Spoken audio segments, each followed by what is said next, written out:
few people have asked me, especially after December, given all the noise about 30 December. So they've said to me, how is Nigeria? And I tell them Nigeria will be fine. And then some people who are the pushy ones, and I'll say, okay, when last did you go to Nigeria? And I'll say in the future. I've watched and with the help of my friends, I've developed what I call a starter kit if you want to go to Nigeria on a vacation. It's strange that your home country should be your vacation destination, right? Well, let's say you want to take your family on a vacation to Nigeria. So there are very important things you need to get ready with. First of all, of course, you know we are all paranoid, so don't tell anybody. No, I can't tell people where I'm heading to. No, now. Or better still, tell them, be vague, family members, be vague about when you might come back. And then if you do get to telling more people than you should, cancel that time and choose a different time. This time, keep it just a secret. You move. When a man wants to move, you move. You don't tell anybody. You remember that once you land in Nigeria, the moment your foot touches the airport, whether it be the Abuja or the Lagos one, you are all of a sudden responsible for your security, your feeding, your life, your transportation, your water, your light. So that's a huge transfer of responsibility the moment you hit the turf at whatever airport you come down on. So it's important that you get some security ready, you know. So what I've seen some of my friends do, I've seen them move about in convoys and with a few security personnel as well. While that is all good and fine, I think the key thing to do is to 2 months before you go, you need to activate some security apparatus back home, especially where you're going to be staying for longer.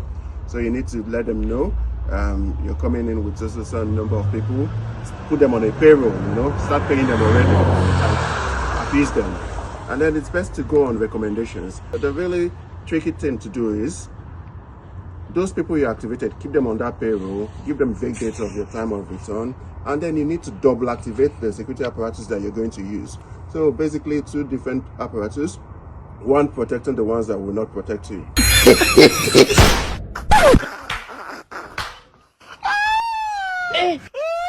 It's a sleek way to get in and come out unscathed, you know.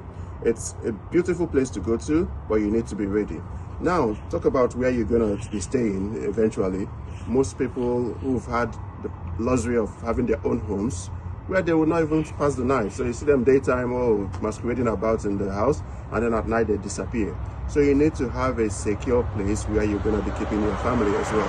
Whether it be in the town or the city, another town, whatever it takes, just keep them out of the common known place where you are ideally meant to be.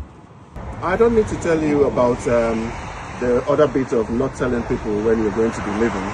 Clearly, if people do not know when you come, it's also important that they don't know when you leave.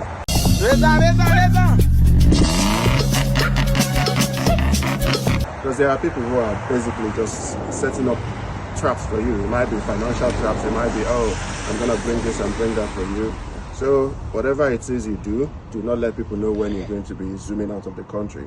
Now, security I've talked about how to stay safe in terms of your home.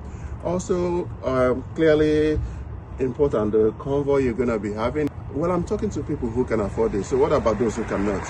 Well, if you cannot, remember, the life of yourself and your family is on your hands if you're going. So you need to do what you need to do. So pretend like you can afford it. That's my best advice. Or go when you can afford it.